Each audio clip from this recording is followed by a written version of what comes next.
नमस्कार दोस्तों, मैं ललित यादव आप सभी का जेएसएल ज्ञान अकेडमी पर हार्दिक स्वागत करता हूं। और आज हम पढ़ेंगे विज्ञान क्लास 9th, जिससे आपको बहुत बेसब्री से इंतजार था जिस टॉपिक का। आज हमने वही स्टार्ट किया है। तो आज का हमारा जो चैप्टर है उसका अध्याय फर्स्ट पढ़ेंगे। चैप्टर फर्स्ट पढ़ेंगे, उसका नाम है हमारे आसपास के पदार्थ। आज हम देखेंगे हमारे आसपास के पदार्थों के बारे में। किसके बारे में?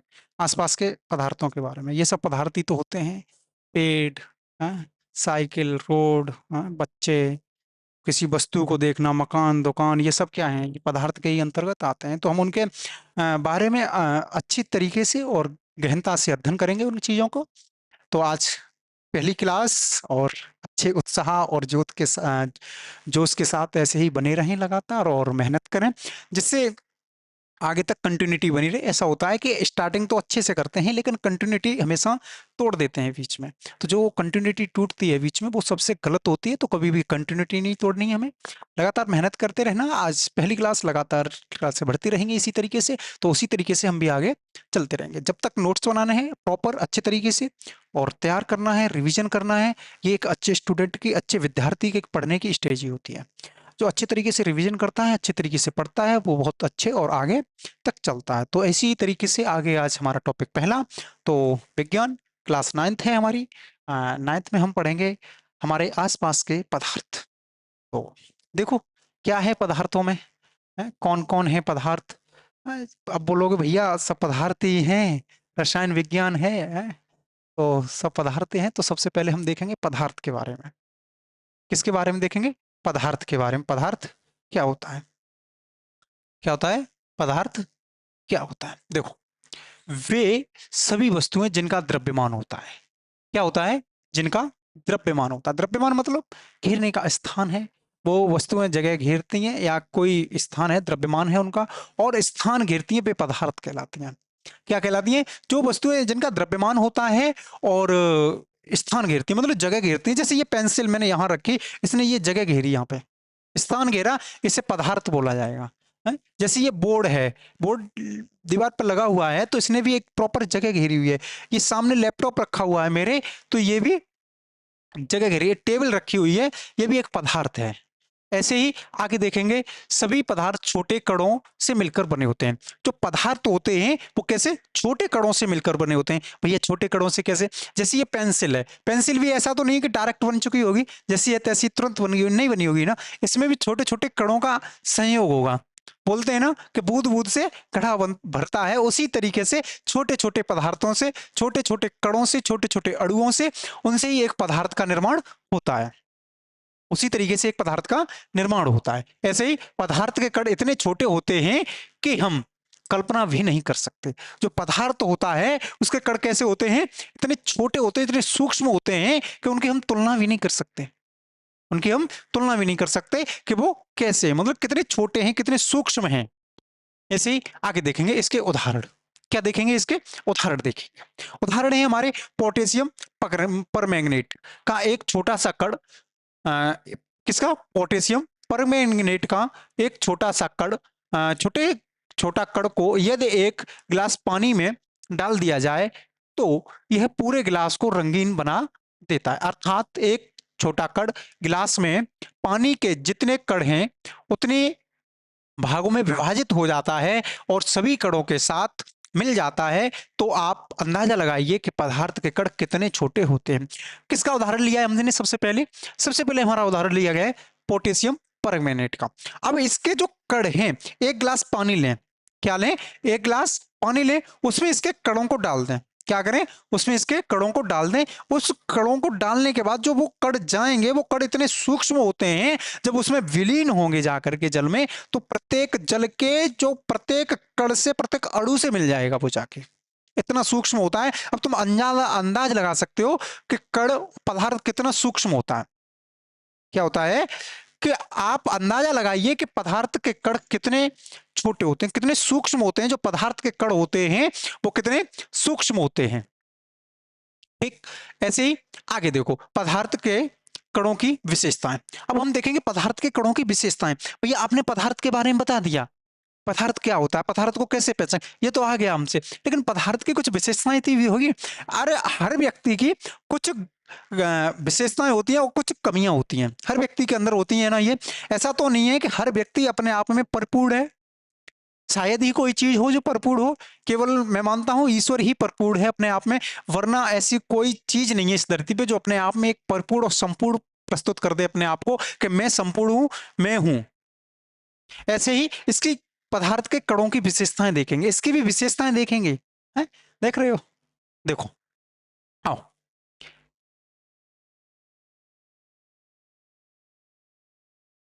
पदार्थ के कणों की विशेषताएं, पदार्थ के कणों के बीच रिक्त स्थान होता है।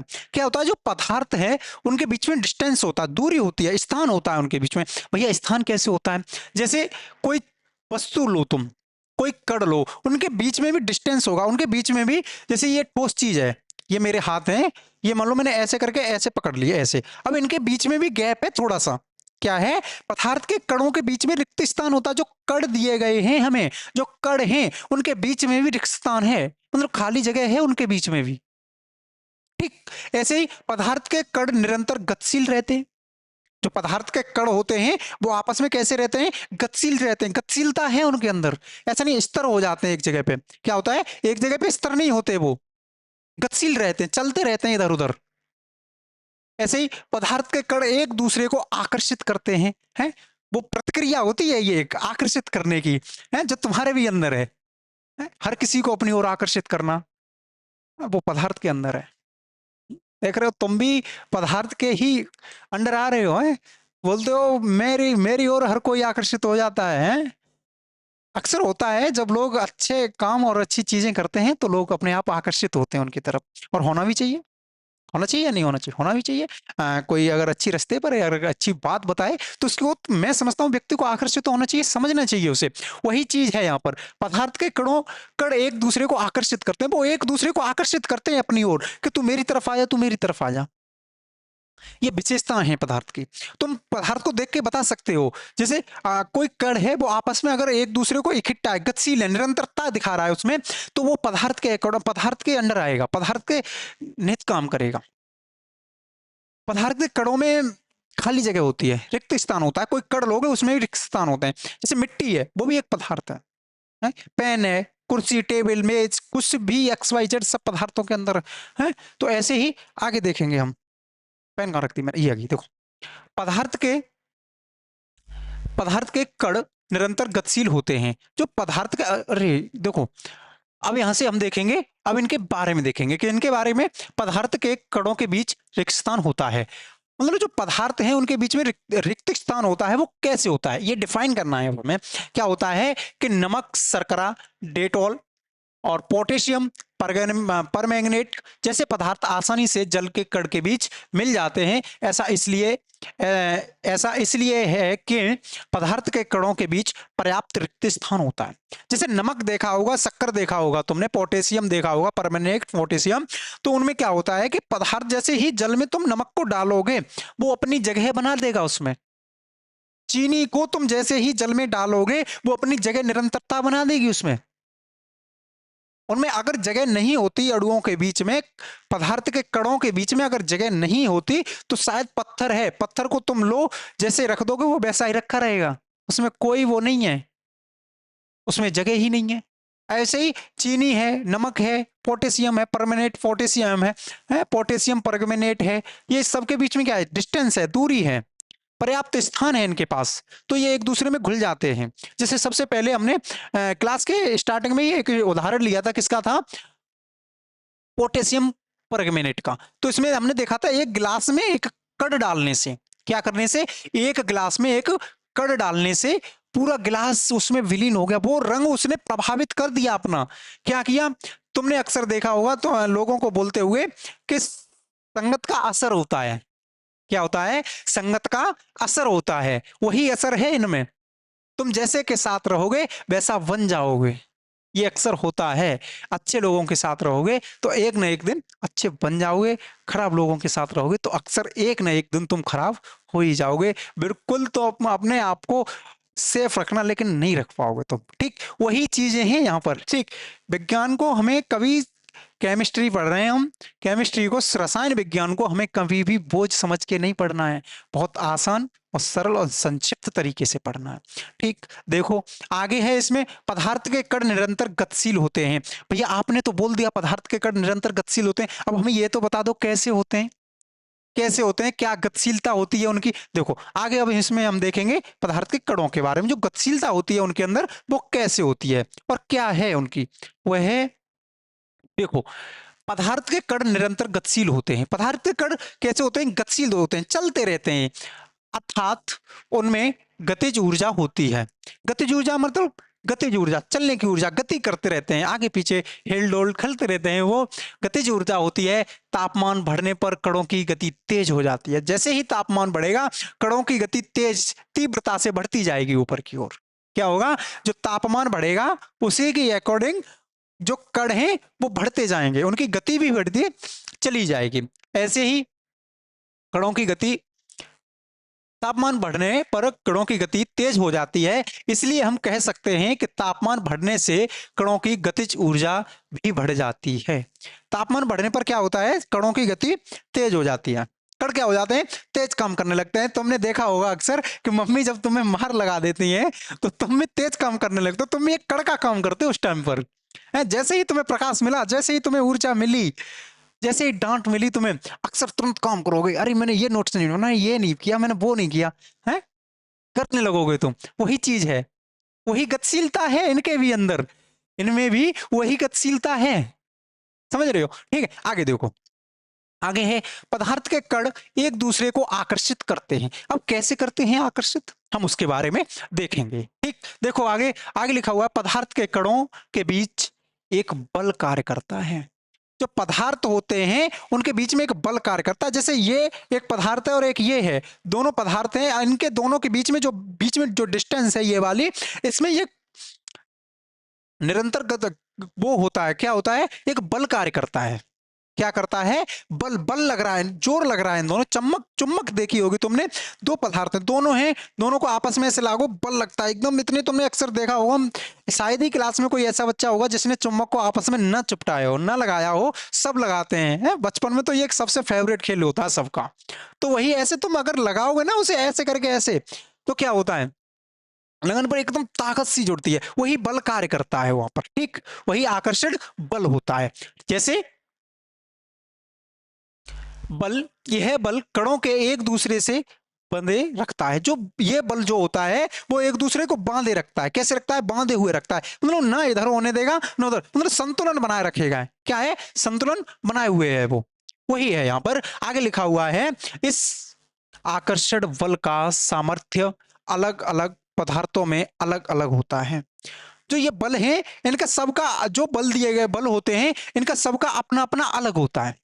क्या होता है, सबका अपना अपना अलग होता है। तो भैया चुम्बक का बता दिया है, और भी कुछ होते हैं, और भी पदार्थ हैं, उनका भी सबका अपना अलग अलग बल होता है, वो भी अपना अलग अलग कार्य करते हैं। उसी तरीके से आगे देखो, सबसे अधिक आकर्षण बल ठोस पदार्थों में होता है। जो ठोस पदार्थ, तो चुम्बक कैसी है, एक ठोस है, कैसे ही है, ठोस है। जो ठोस पदार्थ जितना ठोस होगा उसमें आकर्षण उतना ही अधिक होगा, उसमें क्या होगा, आकर्षण बल उतना ही अधिक होगा। ठीक, आगे देखो, आगे लिखा हुआ है, आगे बढ़ाना पड़ेगा, देखो आगे है, सबसे अधिक होता है, आगे देखोगे, और सबसे कम गैसों में होता है। और जो गैसें होती हैं उनमें सबसे कम आकर्षण बल होता है। गैस को तुम जैसे डाल दोगे वो वैसे डली रहेगी, सिलेंडर में भर दो, सिलेंडर में रखी है वो आराम से, है, हवा में उड़ा दी वो उड़ गई, उनमें कोई आकर्षण बल नहीं, सबसे कम होता, शून्य, मतलब कम से कम होता है उनका। ठीक, उसी तरीके से आगे देखेंगे हम, यही कारण है कि गैसों के कारण कम आकर्षण बल के कारण फैले रहते हैं, जबकि ठोस कठोरता से जुड़े रहते हैं। यही कारण होता है कि गैसें फैल जाती हैं, उनमें आकर्षण बल नहीं होता है। अगर तुम अंदाजा लगाओ, अगर गैसों में आकर्षण बल हो, गैसों में आकर्षण बल हो तो शायद ही वो काम कर पाए, वो भी सिलेंडर में चुपचाप पड़ी रहेंगी आराम से, है। जैसे ठोस पदार्थ आराम से डले रहते हैं, उसी तरीके से गैसें भी डली रहेंगी। गैस का सिलेंडर खोला तुमने, तुरंत उड़ गई, मम्मी बोले बंद कर उसे, सारी गैस निकाल दी तूने उसमें से। क्यों बोलती हैं, उसमें आकर्षण नहीं है, वो स्वतंत्र है, तुरंत चल बैठती है। है। जैसे घर में क्या होता है कि एक ऐसा होता है कि घर में स्वतंत्र होता है, उसे फोन किया, हाँ चलना, चल आ जा, ठीक चलते हैं, कभी मना नहीं करेगा, वो स्वतंत्र है। और घर में एक ऐसा भी होता है कि वो परतंत्र होता है, वो पूछेगा, वो जुड़ा हुआ है पूरे परिवार से, है। देखो सब रिलेट हैं तुमसे ही, कुछ बाहर नहीं है यहाँ पे, है। सब बोलते हैं केमिस्ट्री हुआ है भैया, नहीं समझ में आएगी, क्यों नहीं आएगी, है। अच्छी है, पढ़ोगे बहुत आसान। शब्दों को सबसे पहले समझना होता है, क्या होता है, शब्दों को जितने आसान और सटीक तरीके से समझोगे तुम, उतने ही अच्छे तरीके से पढ़ सकोगे। क्या होता है कि व्यक्ति को जितना तुम समझोगे, जितना परखोगे, उतना उसके बारे में जान सकोगे। अब तुम किसी से बात ही नहीं करोगे तो क्या समझोगे। ऐसे ही ये हमारा सब्जेक्ट होते हैं, जब तक तुम इन्हें पढ़ोगे नहीं, जब तक तुम इनके बारे में जानोगे ही नहीं, तो शायद ही तुम उनके बारे में कुछ कर पाओ, है? जब तक तुम्हें किसी व्यक्ति के बारे में नॉलेज नहीं है, उसके बारे में तुम्हें पता नहीं है, तो क्या बोल सकते हो तुम उसके बारे में, कुछ नहीं बोल पाओगे ना। उसी तरीके से ये है केमिस्ट्री, क्या होना, और केमिस्ट्री नहीं है भाई, वो समझ नहीं आती, वो तो ऊपर से जाती है केमिस्ट्री, करे केमिस्ट्री बड़ी चीज है, ऐसे क्या हो जाएगा, है। ऐसा कुछ नहीं होता है। ठीक, आगे देखो, आगे है, अब देखेंगे पदार्थ की अवस्थाएं। क्या देखेंगे अब हम, पदार्थ की अवस्थाओं के बारे में। भैया पदार्थ के बारे में बता दिया, कैसे होते हैं, पहचान बता दी। अब तक हम पहचान के बारे में पढ़ रहे हैं केवल, कि पदार्थ की पहचान कैसे होती है, समझ में आ रहा है, केवल हमने पहचान के बारे में पढ़ा है इतनी देर में। ठीक, 15 मिनट से 15 मिनट के करीब हो चुकी क्लास को, है 15 मिनट में हम केवल पदार्थ की पहचान कर रहे हैं अभी तक। अब देखेंगे पदार्थ की अवस्था, कितनी अवस्थाएं होती हैं, है। अवस्था भी तो होती है, जैसे बचपन, जवानी, फिर बुढ़ापा, फिर मृत्यु, ये भी एक अवस्था है। उसी तरीके से इनकी कितनी अवस्थाएं होती हैं, पदार्थ की कितनी अवस्थाएं होती हैं। जैसे आगे लिखा हुआ है, पदार्थ की 3 अवस्थाएं होती हैं। पदार्थ की कितनी अवस्थाएं होती हैं, 3 अवस्थाएं होती हैं। ठीक, कौन कौन सी होती हैं, सबसे पहले ठोस, द्रव और गैस। अक्सर देखा होगा तुमने, ठोस, द्रव और गैस। अब देखेंगे हम किसी किसी भी पदार्थ की किसी भी पदार्थ की अवस्थाओं का अवस्थाओं का बनना। अब उनकी अवस्था कैसे बनती हैं ये देखेंगे अब हम। मतलब अवस्थाएं तो बता दिया भैया आपने कि अवस्था 3 होती हैं, लेकिन वो बनती कैसे हैं, उसका भी कोई प्रोसेस होगा ना। पढ़ने का एक प्रोसेस होता है, उसी तरीके से उनका भी कोई प्रोसेस होगा कि बनेंगे कैसे, चलेंगे कैसे, क्या काम है उनका, पहचानेंगे कैसे कि ये ठोस ही है, ये द्रव ही है। ठीक, देखो लिखा हुआ है कि ठोस, द्रव और गैस, ये 3 अवस्थाएं उसके कणों के विभिन्न विशेषताओं के कारण होती हैं। उसके कणों की विभिन्न अवस्थाओं, विभिन्न विभिन्न विशेषताओं, किसके, विशेषताओं, उनकी भी जो कण हैं उनकी विशेषताओं के कारण होती हैं वो। ऐसे ही यदि यदि जितने ही इनके कणों के बीच की दूरी बढ़ेगी और आकर्षण बल कम होगा, वे पदार्थ उतनी ही कम ठोस से द्रव और द्रव से गैस की ओर बढ़ते जाएंगे। क्या लिखा हुआ है, देखो शब्द और लाइन को पहचान पढ़ने की कोशिश करो अच्छे तरीके। नोट्स ड्रॉ करने हैं तुम्हें अपनी नोटबुक पे, समझ में आ रहा है, नोट्स बनाओगे अच्छे तरीके से तो अच्छा रहेगा, और इन्हें पढ़ना है अच्छे। देखो क्या लिखा हुआ है कि यदि जितने ही इनके कणों के बीच की दूरी बढ़ेगी, जो इनके कण हैं, जो पदार्थ के कण हैं, उनके बीच की जितनी ही दूरी बढ़ती जाएगी, क्या लिखा हुआ है, पदार्थ के बीच की जो दूरी बढ़ती जाएगी, फिर और आकर्षण बल कम होता जाएगा। पदार्थ के कणों के बीच की दूरी बढ़ेगी लेकिन आकर्षण बल कम होगा। तुमने देखा होगा जितना तुम पास आओगे अट्रैक्शन उतना ही बढ़ता जाएगा, बल काम उतना ही ज्यादा करेगा, और जितना दूर हो जाओगे आकर्षण बल दूर होता जाएगा, अट्रैक्शन कम होता जाएगा। उसी तरीके से आगे लिखा हुआ है, वे पदार्थ उतनी ही कम उतने ही कम होते जाते हैं ठोस से द्रव, ठोस से पहले ठोस से है, ठोस से थोड़े ढीले हुए द्रव में आ गए, फिर द्रव से गैस में परिवर्तित हो जाते हैं। ये ठोस है, क्या है, ये ठोस है, ठोस से थोड़ा ढीला किया, द्रव में आया, पूरा खोल दिया, गैस में परिवर्तित हो गया है? अब इसमें सब हवा वायु जो कुछ है सब जा रहे हैं। अब इसमें कुछ चला जाए, मक्खी चली जाए, नहीं जाएगी ना। अब थोड़ी खोली, इधर से भी जा सकती है, इधर ऐसे कर दी, कहीं से भी आ सकती है। अब वो है, वही है। ऐसे ही से द्रव और द्रव से गैस की ओर बढ़ जाएगा।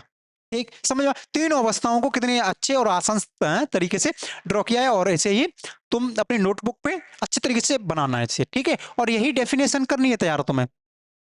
देखो,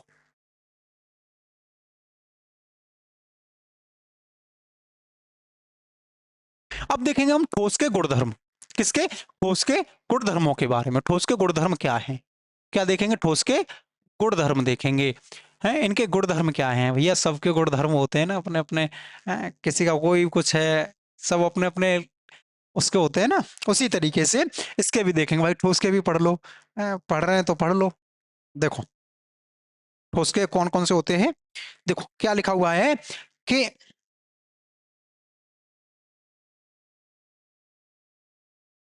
देखो क्या है कि इनका निश्चित आकार तथा स्पष्ट सीमाएं होती हैं। जो ठोस होते हैं उनका एक तो निश्चित आकार होता है और ठोस सीमाएं होती हैं। निश्चित आकार होता है और ठोस सीमाएं होती हैं। समझ में आ रहा है? निश्चित आकार भैया मतलब जैसे ये पेन है, ठोस है, इसका निश्चित आकार है कि ये इतनी बड़ी है, इसकी सीमा भी निश्चित है कि ये इतना है। समझ में आ रहा है? ऐसे ही आगे स्तर आयतन अर्थात संपीड़नता नगण्य होती है। स्तर आयतन, इसका स्तर आयतन कैसा होता है? अर्थात जो संपीड़नता होती है वो नगण्य होती है, मतलब उसमें कोई वो नहीं होता है। ठीक ऐसे ही आगे थर्ड नंबर पर देखेंगे, बाह्य बल लगने पर भी ठोस अपने आकार को बढ़ाए रखता है, बनाए रखता है। मतलब बाह्य बल लगने पर, अगर उसमें बाह्य बल लगाओगे फिर भी वो अपने आकार को बनाए रखेगा। क्या करेगा? फिर भी वो अपने आकार को बनाए रखेगा। क्यों बनाए रखेगा? हाँ, ठोस है। इसमें बाह्य बल लगाऊं मैं ऐसे करके, ऐसे बाह्य बल लगाऊं तो क्या ये टेढ़ी हो जाएगी, चली जाएगी, टूट जाएगी? क्या होगा? जैसी है तैसी रहेगी भाई। ठोस है ये, अपना जैसा आकार है वो बनाए रखेगी। इधर से इधर हो सकती है लेकिन आकार में परिवर्तन नहीं आएगा उसके में। क्या नहीं होगा? उसके आकार में परिवर्तन नहीं आएगा। ऐसे ही आगे लिखा हुआ है, अंतराणु बल ठोसों में द्रव तथा गैस से अधिक होता है। जो अंतराणु बल होता है वो ठोसों, अंतराणु बल ठोसों में द्रव तथा, ठोस है ठोसों में द्रव, और द्रव तथा गैस से अधिक होता है। द्रव और गैस से कैसा होता है? अधिक होता है। ठीक, आगे देखो,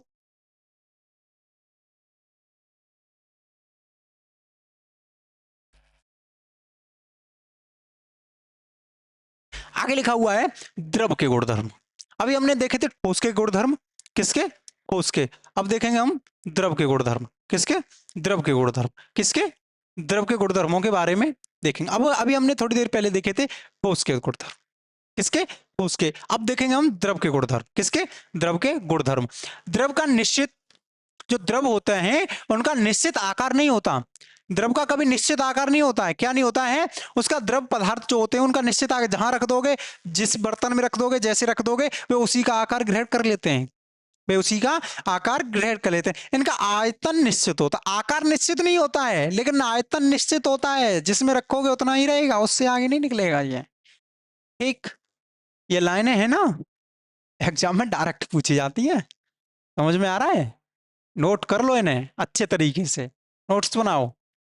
ठीक, द्रवों में बाह्य बल होता है। जो द्रव होते हैं उनमें क्या होता है? बाह्य बल होता है। द्रवों में बहाव, वो द्रवों में बहाव होता है। क्या होता है? बहाव। ये है, बहाव होता है द्रवों में। क्या होता है? बहाव होता है। और इनका आकार बदलता रहता है। जो आकार है वो बदलता रहता है। जैसे छोटे में रख दोगे तो इसका आकार ले लेगा वो, बड़ी परात में रख दोगे उसका आकार ले लेगा, एक गिलास में कर दोगे उसका मतलब आकार उसका चेंज होता रहता है। आकार कभी एक जैसा नहीं रहेगा वो। क्या होता है? जो आकार है वो कभी एक जैसा नहीं रहेगा। इनका अंतराणु बल ठोस से कम होता है। जो इनका अंतराणु बल मतलब अंदर का बल होता है वो ठोस से कम होता है, उसका अधिक होता है। जो अंदर का बल है, जैसे ये है, अब इसमें अंदर तो कुछ दे नहीं सकता मैं, इसमें कितनी भी ताकत लगाऊं या यहाँ से कुछ भी करूं नहीं जाएगा ना। और इसमें क्या होता है? इनका अंतराणु बल ठोस से कम होता है, मतलब ऐसा होता है। अब कम है भाई, कुछ भी डाल दो है तो ये होता है। समझ में आ रहा है? आगे देखो,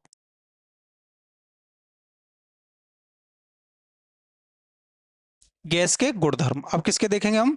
गैस के गुणधर्मों के बारे में। इसके बारे में, गैस के गुणधर्मों के बारे में देखो। गैस के गुणधर्म, ठोस, ठोसों एवं द्रवों की तुलना में गैसों की संपीड़ितता काफी अधिक होती है, जो संपीड़ता होती है वो काफी अधिक होती है। किसकी तुलना में? ठोसों और द्रवों की तुलना में।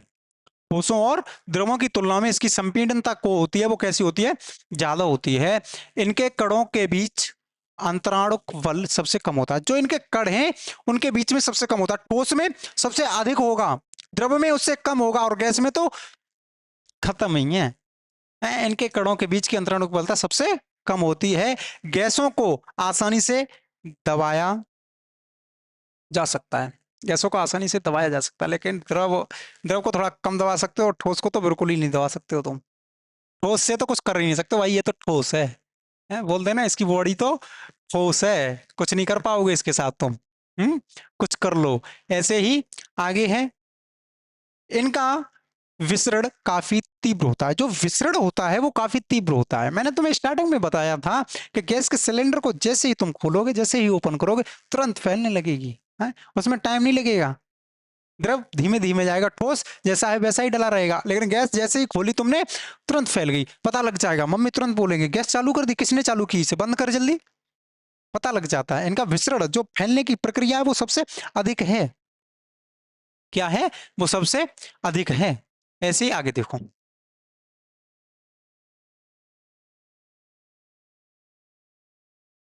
देखो ये सब उसी के चित्र हैं। आप देखेंगे बाष्पीकरण, किसके बारे में? वाष्पीकरण के बारे में। किसके बारे में देखेंगे? बाष्पीकरण के बारे में। बाष्पीकरण क्या होता है? ठीक, तो बाष्पीकरण को देखेंगे, बाष्पीकरण क्या होता है और कैसे है। ऐसे ही तो इसे कल देखते हैं, और यहीं तक ऐसे ही लगातार बने रहें। बड़ा टॉपिक है, ज़्यादा बड़ा नहीं है, लेकिन ठीक है। और तुम अच्छे से नोट्स बनाओ, प्रॉपरली तैयारी करो। जितनी अच्छे तरीके से तैयारी करोगे और उतना अच्छा रिजल्ट रहेगा तुम्हारा। समझ में आ रहा है? तो तैयारी करो, ज़्यादा से ज़्यादा पढ़ाई करो और मेहनत करो खूब अच्छे तरीके से। तो ऐसे ही लगातार जुड़े रहें और मेहनत करते रहें। तो बस इतना ही है कि मेहनत करना बहुत ज़रूरी होता है भाई। तो मेहनत करोगे आगे तक जाओगे, और मेहनत नहीं करोगे तो यहीं रह जाओगे। क्या होगा? मेहनत नहीं करोगे तो यहीं रह जाओगे। क्यों रह जाओगे? क्योंकि कुछ कर नहीं पाओगे। तो बहुत ज़रूरी होती है मेहनत। तो तुम्हारे लिए लाइनें हैं। क्या लिखा हुआ है कि छोटी सी लाइनें समझना कि मेहनत में हारा हुआ इंसान, मेहनत में हारा हुआ इंसान फिर से जीत जाता है। मेहनत में हारा हुआ इंसान फिर से जीत सकता है, लेकिन मन से हारा हुआ इंसान कभी जीत नहीं सकता। तो मैं यही कहूँगा कि मेहनत करते रहो, मेहनत से एक ना एक दिन जीत मिल जाएगी। मेहनत की मन से नहीं हारना है, बाद बाकी सब चीज़ों से हार जाएंगे। लेकिन बस अंदर से ये नहीं आनी चाहिए कि हम नहीं कर पाएंगे, हम ही करेंगे, हमको ही करना है। बस इतना समझना। तो नमस्कार, मिलते हैं अगली क्लास में। तो तब तक के लिए जुड़े रहें, और ऐसे ही अपने परिवार, जेएसएल परिवार ये तुम्हारा परिवार है, लगातार ऐसे मेहनत करते रहें और जुड़े रहें। ठीक, तो धन्यवाद।